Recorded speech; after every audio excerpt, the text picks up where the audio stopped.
Agora nós vamos falar um pouco sobre a questão da idolatria sexual. A gente não precisa falar muito sobre como isso pode controlar o coração, se tornar uma idolatria e passar a controlar os desejos e ações, porque isso já ficou claro na mente dos irmãos. Então, a ideia aqui é a gente dar uma olhada nesse texto das Sagradas Escrituras, 1 Coríntios capítulo 6, versos 12 ao 20. E entender como uma compreensão adequada sobre... Uma compreensão adequada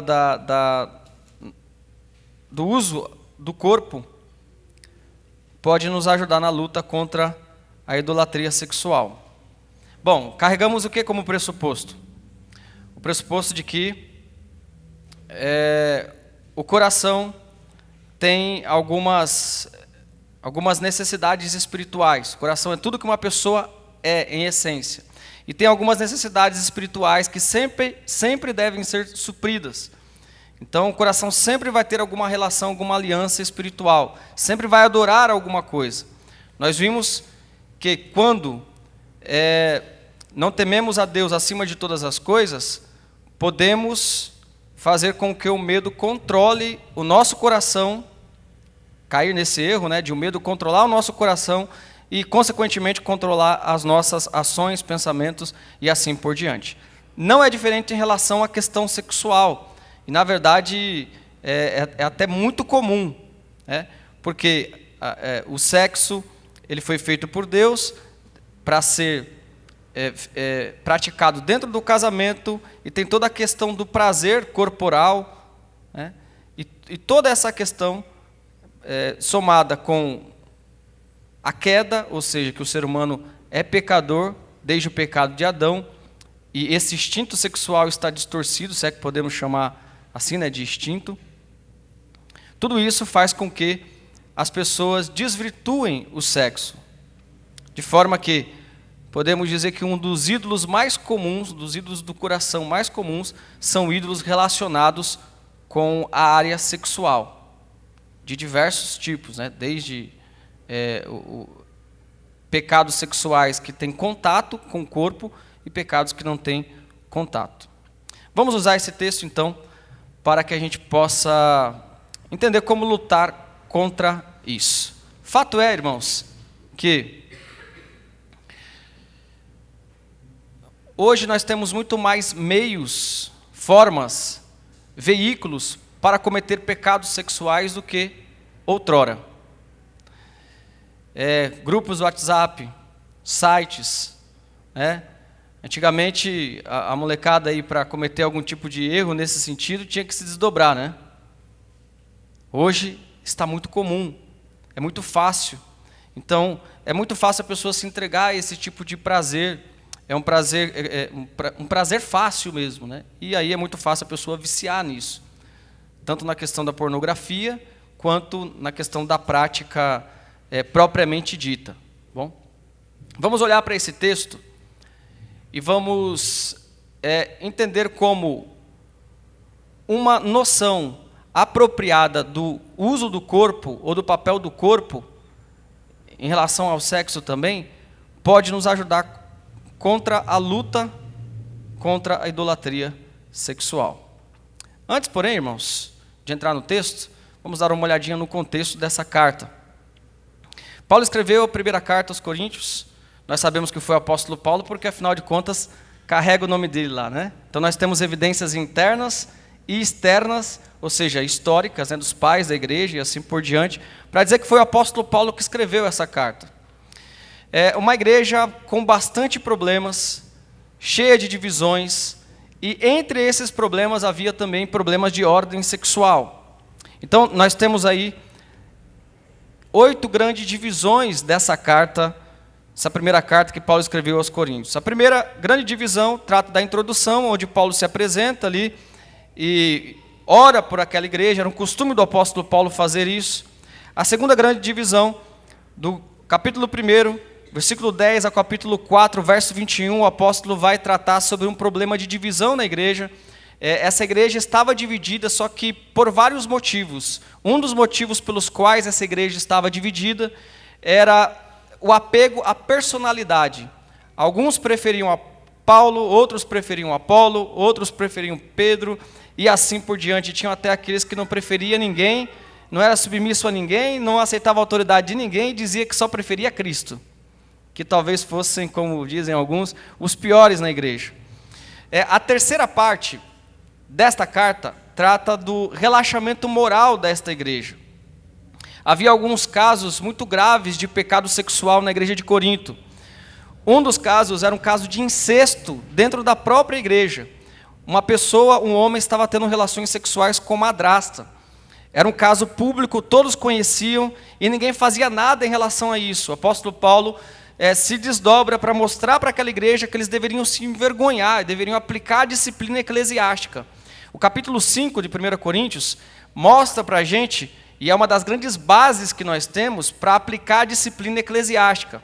Algumas pessoas ficam escandalizadas com a disciplina e dizem o seguinte: olha, a igreja não tem o direito de excluir alguém por causa de algum pecado público, mas a Sagrada Escritura nos dá margem para isso. E uma das bases que nós temos é exatamente o capítulo 5, onde Paulo diz para que se expulsasse da igreja essa pessoa que cometeu o pecado aí de incesto, um pecado grave, condenado pelo apóstolo Paulo no capítulo 5. Bom, no nosso texto então, o apóstolo Paulo vai tratar mais uma vez dessa questão do problema relacionado à área sexual. Por quê? Era muito comum naquela época as pessoas frequentarem os lugares onde eram oferecidos sacrifícios a deuses falsos, e era muito comum a presença de prostitutas cultuais. Essas prostitutas cultuais, elas sacrificavam ali a deuses falsos, e as pessoas que iam oferecer estes sacrifícios, entre estes sacrifícios havia também a relação sexual praticada ali com aquelas prostitutas. E o que nos dá a entender é que muitas pessoas na igreja de Corinto estavam indo até estes lugares e achando isso completamente normal.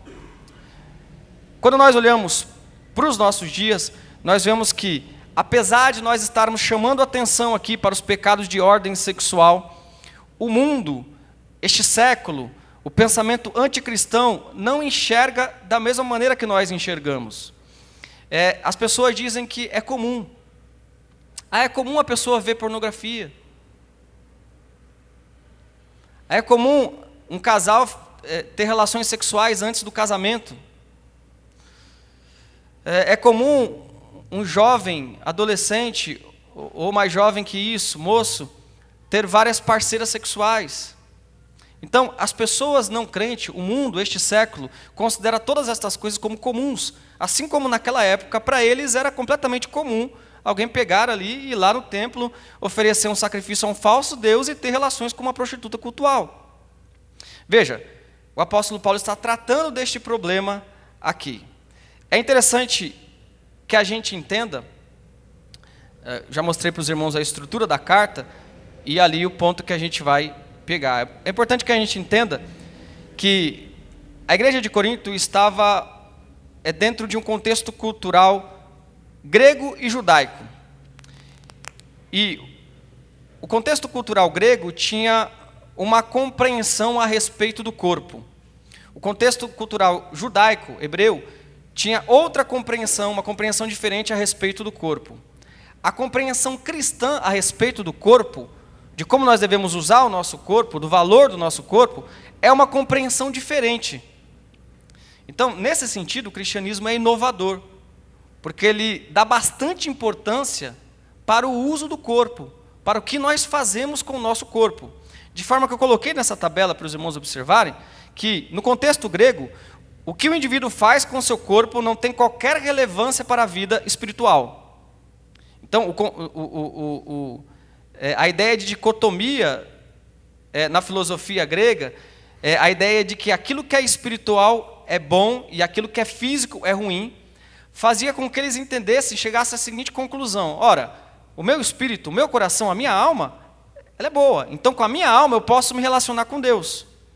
mas o meu corpo não faz diferença o que eu faço com o meu corpo. Não tem importância para o meu relacionamento com Deus, não tem importância aquilo que eu faço com o meu corpo, porque Deus não está interessado no meu corpo. Então, no contexto grego, o corpo não tinha nenhuma importância.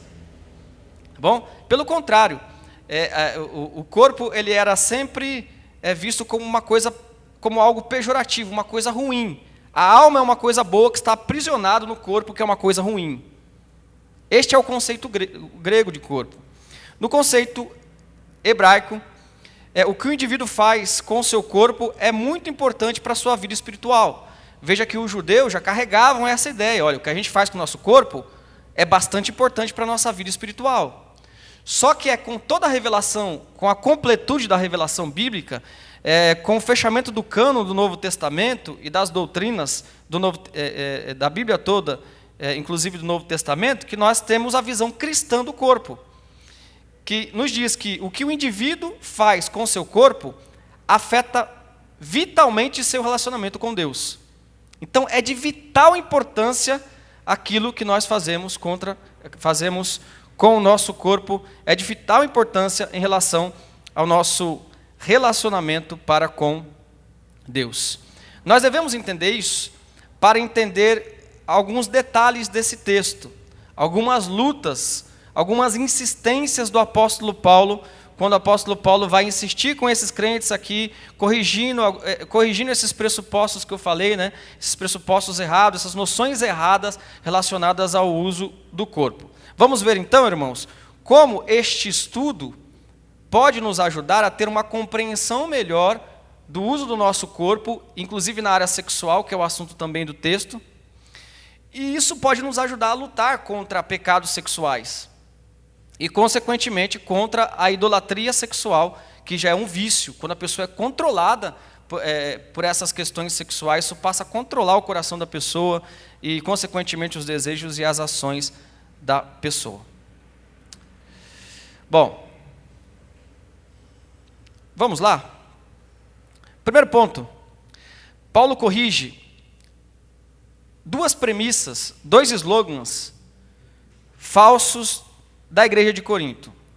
Então, provavelmente, é fato que não é tão fácil de interpretar esse texto, existem algumas complicações, mas muitos estudiosos têm concordado que Paulo, no versículo 12 até o versículo 14, ele está corrigindo alguns falsos pensamentos da igreja de Corinto. E dentre esses falsos pensamentos está justamente o uso do corpo em relação ao sexo, né? Trazendo como isso é consequência desse pensamento grego, né? que não considerava importante o que a pessoa fazia com o seu corpo. Então, o primeiro ponto que eu quero compartilhar com os irmãos é que Paulo, no versículo 12 e 14, corrige essas duas premissas, esses dois chavões, aquilo que essa igreja costumava dizer. Ele faz uma correção. A primeira correção está no verso 12. Eu gostaria que os irmãos lessem, por favor.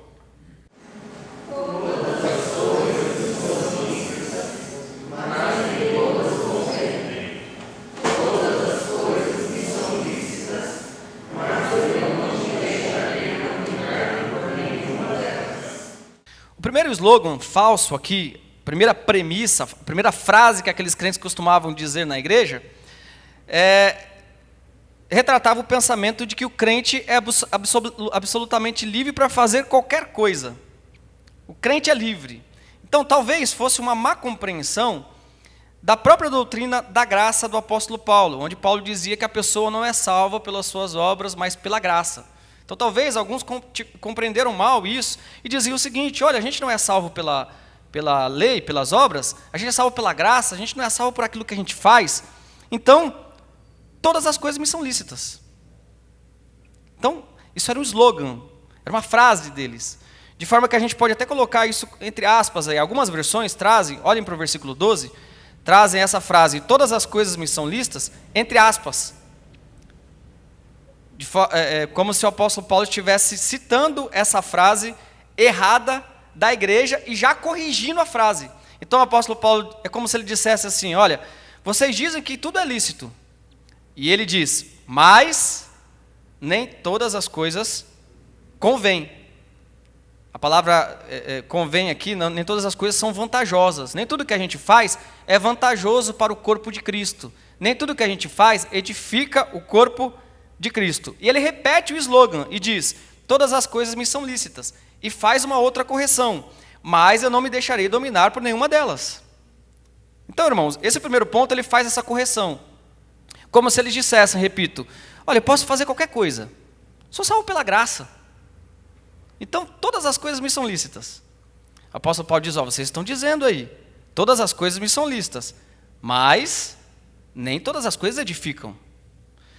Todas as coisas são lícitas, vocês podem fazer tudo, mas vocês não podem se deixar dominar por nenhuma dessas coisas. E dentro dessa questão, obviamente, está a questão sexual também. O apóstolo Paulo vai tratar disso no contexto. O que dá a entender é que muitos estavam praticando sexo de forma irrefreada, sem se preocupar com as consequências, baseada nessa premissa de que todas as coisas eram permitidas. Veja, esse é o pensamento que impera na nossa sociedade também. Como que a gente vai lutar contra a idolatria do sexo se a gente entender que tudo é normal? Tudo é normal. Especialmente, irmãos, uma preocupação que eu tenho observado e que compartilho com os irmãos é o caso de fornicação. Namorados, que obviamente ainda não são casados, que praticam atos sexuais, normalmente. Isso acontece em muitas igrejas, isso acontece no meio dos evangélicos. Né? Então, não é normal, não é comum. Nós podemos todas as coisas, mas nem todas as coisas convêm. Então, a primeira premissa que ele corrige aí é de que o crente é absolutamente livre. O crente é absolutamente livre para fazer tudo? Não. Então ele está corrigindo aqui. A segunda premissa que ele corrige, a premissa falsa, né, que ele corrige, está no verso 13. Gostaria que os irmãos lessem, por favor, o verso 13.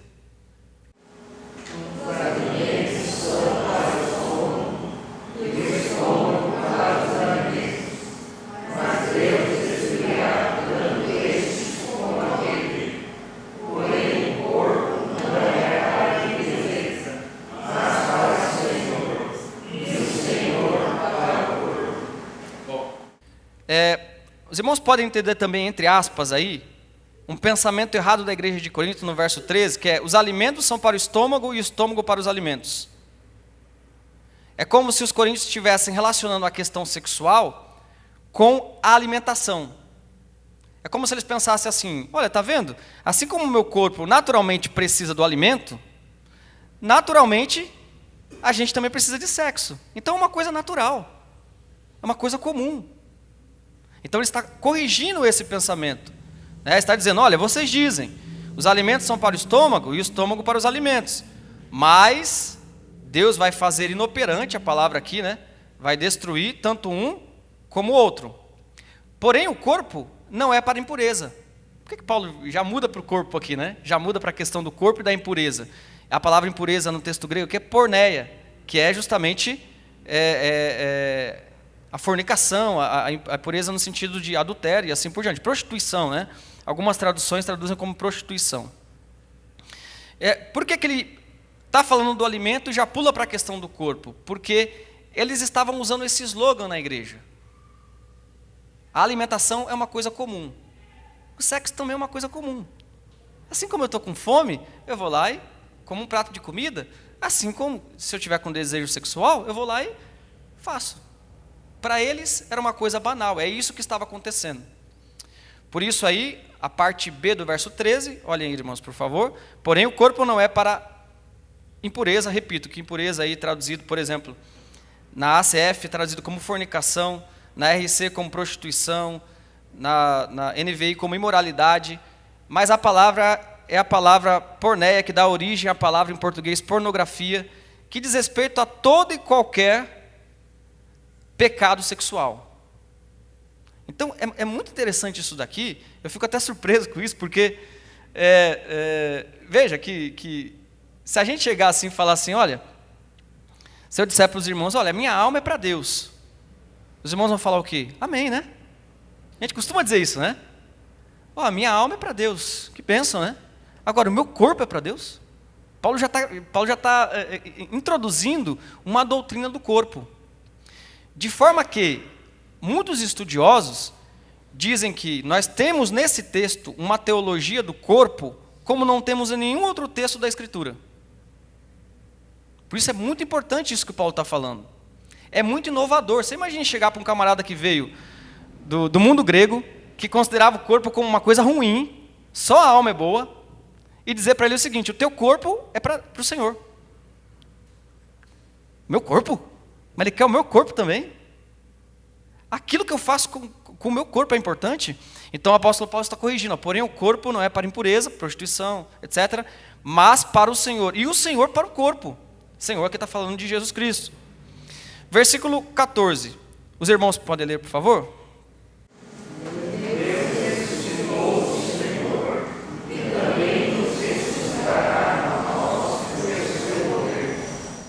Isso. A verdade da ressurreição, olha só que interessante, né?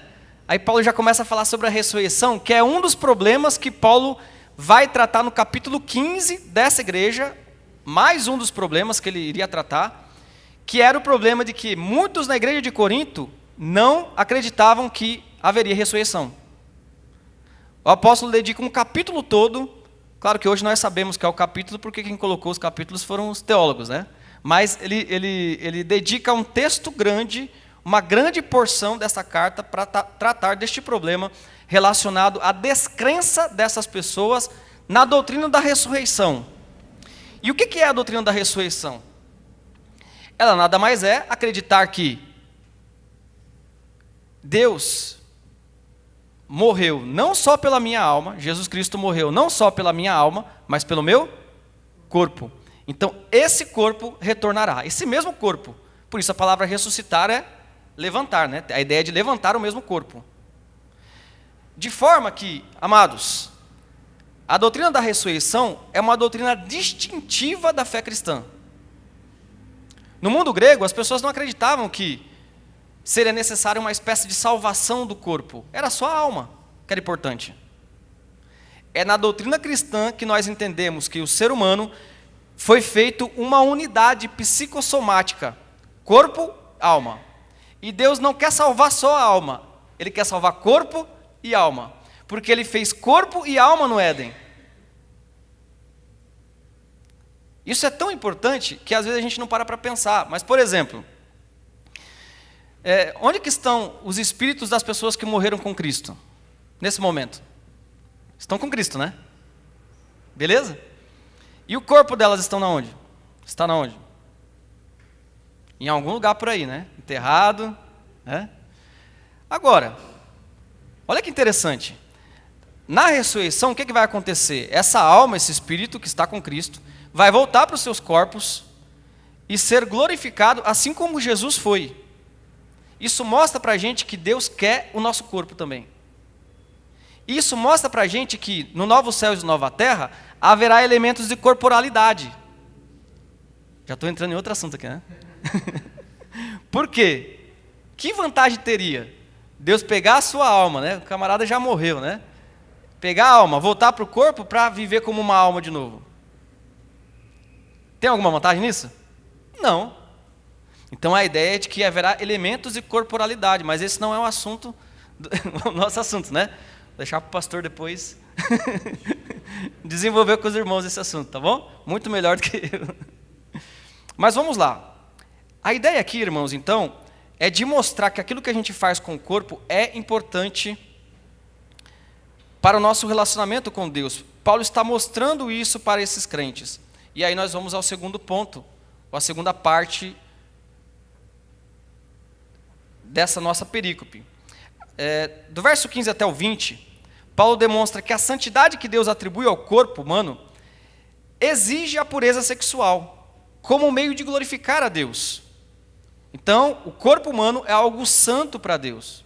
O que Deus exige, então, é a pureza sexual. Como é o modo, então, de glorificar a Deus no nosso corpo?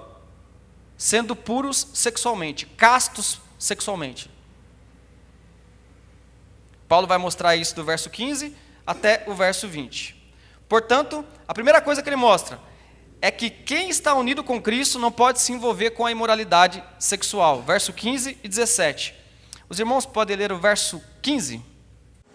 Não sabeis que os nossos corpos são membros de Cristo, e eu, porventura, abandonaria os membros de Cristo, e os faria membros de Cristo? Absolutamente não. Isso, Paulo vai então mostrar para esses crentes que quem está unido com Cristo, quem está em união com Cristo, e a união com Cristo não é só alma, não é só espírito, o corpo também está unido com Cristo. Ele não pode se envolver, por exemplo, com uma meretriz, com uma prostituta, uma provável referência, repito, à prostituição cultural que era feita naquela época. Provavelmente, então, algumas pessoas achavam comum isso, eram crentes e iam lá se prostituir. Muito provavelmente baseado nas premissas de que o que a gente faz com o nosso corpo não tem importância. Paulo está mostrando que realmente tem importância. Então, Paulo está levantando aqui uma hipótese. Olha, porventura, eu tomaria os membros de Cristo e os faria membros de meretriz? Eu uniria Cristo a uma prostituta? Paulo está dizendo que é isso que acontece quando um crente pratica prostituição. De forma que ele diz um enfático, finalzinho aí do verso 15, absolutamente não, que é uma expressão que apela para a vontade, é enfática, é como se Paulo dissesse, vocês jamais deveriam fazer algo assim, de modo nenhum, vocês não deveriam nem pensar nisso, é algo que não deveria nem ocupar o pensamento de vocês, é essa expressão que Paulo está usando aqui. No verso 16 ele diz, ou não sabeis que o homem que se une a uma prostituta, forma um só corpo com ela, porque se diz, serão os dois uma só carne. Olha só que coisa forte, que linguagem forte que Paulo está usando aqui.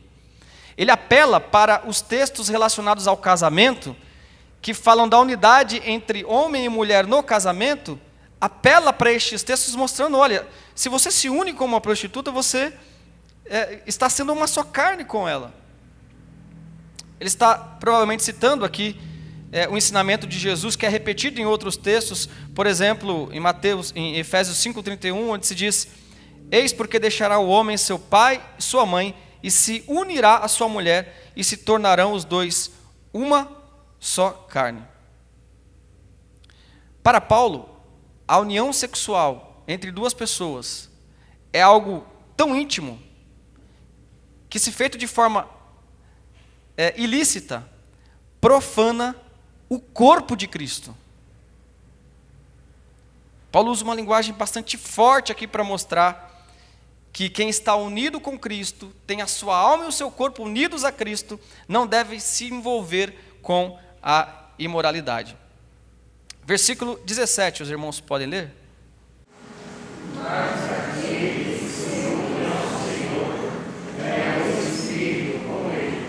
Mas aquele que se une ao Senhor é um espírito, mas somente com Cristo. Então, aquele que se une a Cristo deve agir como Cristo age. A segunda questão importante aqui, nessa parte, o apóstolo Paulo, no verso 18, ele ensina que quem se dá à impureza sexual, à prostituição, à pornografia, etc., apesar de que ele está falando aqui mais dos pecados relacionados ao corpo mesmo, mas nós podemos, por implicação, falar da pornografia, de pecados do pensamento e assim por diante. Outra verdade é que quem se dá à impureza sexual está destruindo a sua própria vida. Está destruindo a si mesmo. Versículo 18, os irmãos podem ler, por favor?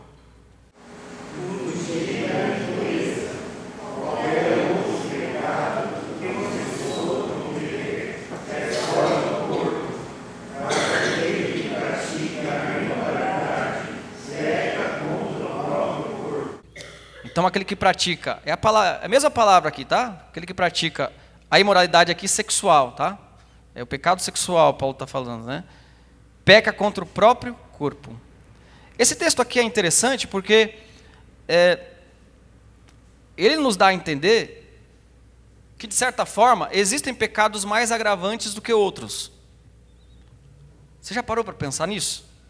Será que existe algum pecado mais agravante do que outro? A gente tem um slogan, né? Uma frase, né, que é dita por aí, né? Que não existe pecadinho nem pecadão. Será que existe um pecado mais um pecado pior do que outro? Será, irmãos? Estou vendo aqui a cabecinha dos irmãos, né? Um dizem assim. Bom, na verdade existe sim. Existem pecados que são piores do que outros. O fato é que todo pecado, da perspectiva do inferno, da condenação, todo pecado, pequeno ou grande, é capaz de condenar uma pessoa e mandá-la para o inferno. Dessa perspectiva, todo pecado é igual. Mas nem todos os pecados são igualmente agravantes diante de Deus no mesmo nível. Existem pecados mais odiosos diante de Deus do que outros. Então, o breve catecismo de Westminster vai fazer essa exata pergunta: existem pecados mais odiosos à vista de Deus? Ou, melhor dizendo, a pergunta é: são todos os pecados iguais à vista de Deus? A pergunta é essa. E a resposta é: não são todos os pecados iguais. A resposta é: por diversas razões, existem pecados que são mais odiosos à vista de Deus do que outros. Então, quando a gente olha para a Escritura, a gente vai ver isso em diversos textos, né? Mas, por exemplo, Jesus ele olha para Pilatos e diz o seguinte: olha, quem me entregou a você tem maior pecado. Significa que os judeus eram mais culpados do que Pilatos, porque os judeus tinham mais conhecimento da lei e entregaram a Jesus. Jesus diz, por exemplo, para Tiro e Sidom, duas cidades da época: olha, naquele dia, Sodoma e Gomorra vai se levantar e vai condenar vocês, mostrando que o pecado de Tiro e de Sidom eram mais agravantes ou mais graves do que o pecado de Sodoma e Gomorra. Por quê? Porque Sodoma e Gomorra pecou, aquelas nações pecaram contra a lei de Deus. E Tiro e Sidom, elas pecaram contra Jesus Cristo. Eles viram Jesus encarnado e rejeitaram a Jesus. Por isso o pecado era mais grave. Um outro texto interessante é quando Tiago diz o seguinte: não queira você na igreja ser mestre, todos vocês na igreja não queiram ser mestres, sabendo que sobre os mestres virá um juízo maior. Ou seja, o pecado de quem conhece, de quem sabe mais, de quem tem mais conhecimento, de quem tem mais tempo, é um agravante maior. Por isso, Paulo está colocando aqui este pecado como um pecado grave contra Deus, a prostituição. Qualquer outro pecado que uma pessoa comete é fora do corpo, mas aquele que pratica a imoralidade peca contra o seu próprio corpo. É difícil a interpretação desse texto, mas o que está claro aqui é que ele está demonstrando que este pecado, a prostituição, o pecado sexual é algo grave contra Deus. Verso 19 até o verso 20, o apóstolo Paulo, então, nos demonstra que quem se mantém sexualmente puro, casto, cumpre o propósito de Deus para com o corpo. Verso 19 até o verso 20. Primeiramente, no verso 19, ela cumpre, a pessoa que permanece casta, pura sexualmente, ela cumpre porque ela honra a presença do Espírito Santo que está no corpo. E também ela respeita a propriedade de Deus sobre o corpo, porque o nosso corpo é de quem? É de Deus. Nós vamos ver isso no versículo 19, essas duas questões. Os irmãos podem ler o verso 19?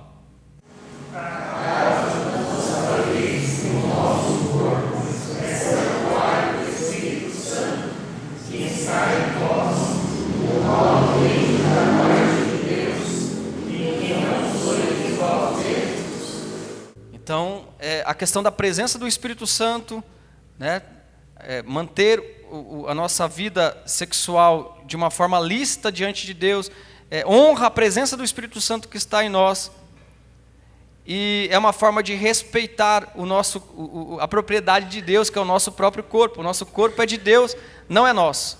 E também é uma forma de valorizar o alto preço que Jesus Cristo pagou pela nossa redenção. O apóstolo vai dizer isso. Os irmãos podem ler o verso 20, por favor? Porque fostes comprados por preço, agora, pois, glorificai a Deus com o vosso corpo.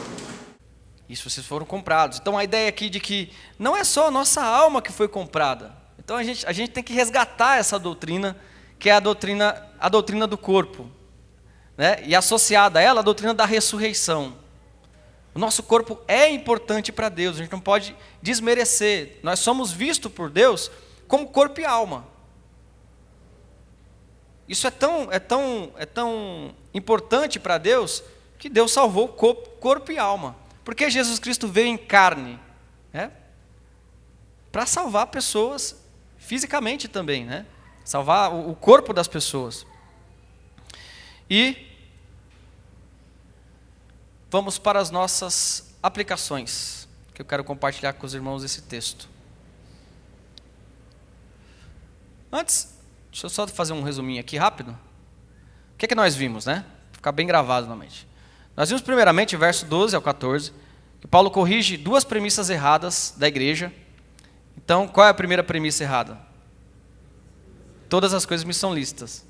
Qual a segunda premissa errada?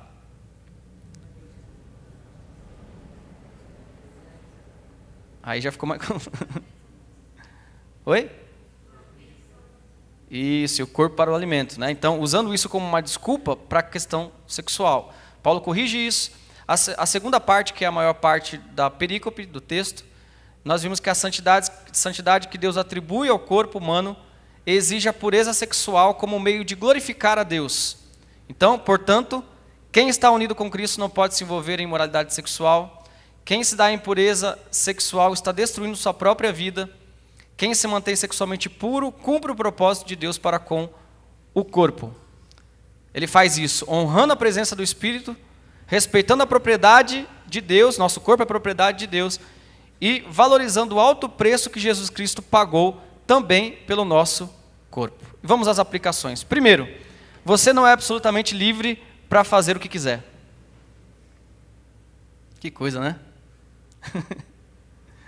A gente sabe disso, né? Mas às vezes a gente esquece. A gente pensa que a doutrina da graça, a gente entende errado muitas vezes essa doutrina e pensa que ela é uma desculpa para a gente fazer qualquer coisa. Para a gente viver uma vida de qualquer maneira. Não, nós não somos absolutamente livres para fazer o que a gente quer. E veja, irmãos, especialmente no contexto de toda a carta, da primeira carta de Coríntios, Paulo trata muito da questão de você fazer alguma coisa pensando no irmão. Então, tudo que nós fazemos, nós devemos pensar, mesmo se for uma coisa que a Bíblia não proíbe, nós devemos pensar, isso é conveniente? Isso está edificando o irmão? Porque se nós pensarmos e fizermos uma coisa, mesmo que seja uma coisa lícita, pensando só em nós mesmos, nós estamos ignorando o corpo de Cristo. Por isso, não somos absolutamente livres para fazer qualquer coisa. Segundo, seu corpo é para o Senhor.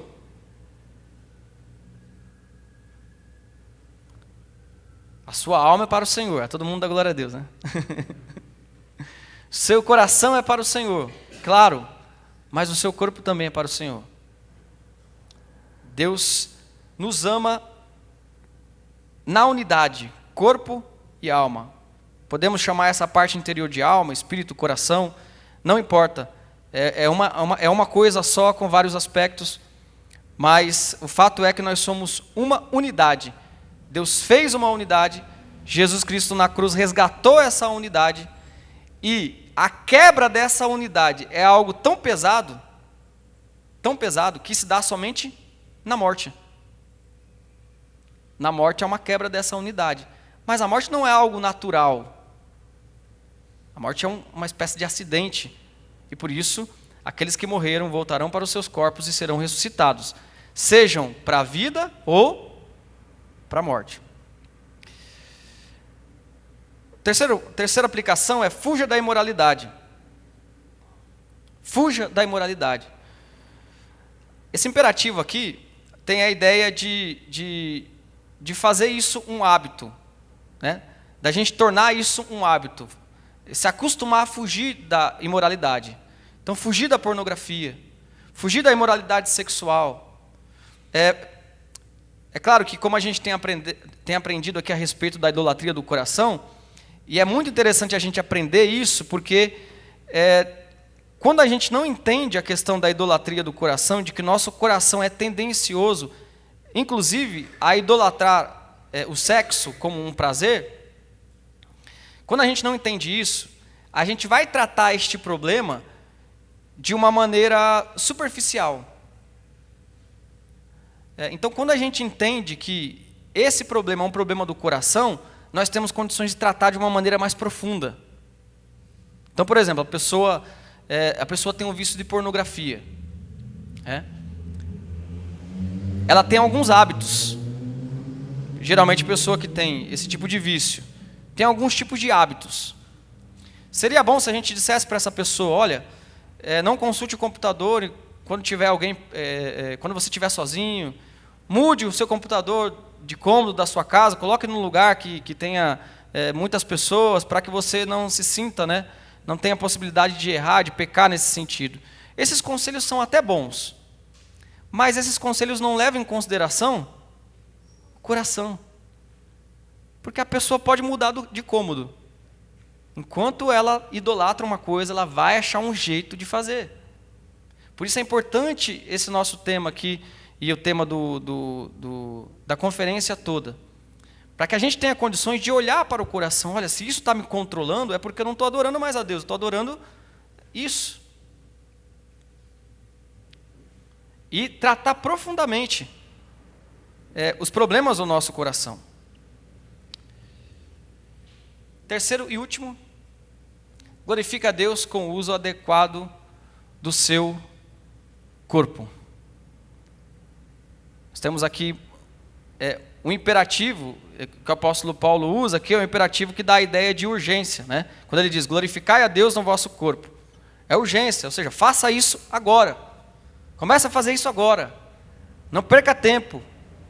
Comece a glorificar a Deus com o uso do seu corpo. Portanto, irmãos, este é o texto das Sagradas Escrituras que nos ensina, que nos ajuda a lutar contra esse tipo de pecado.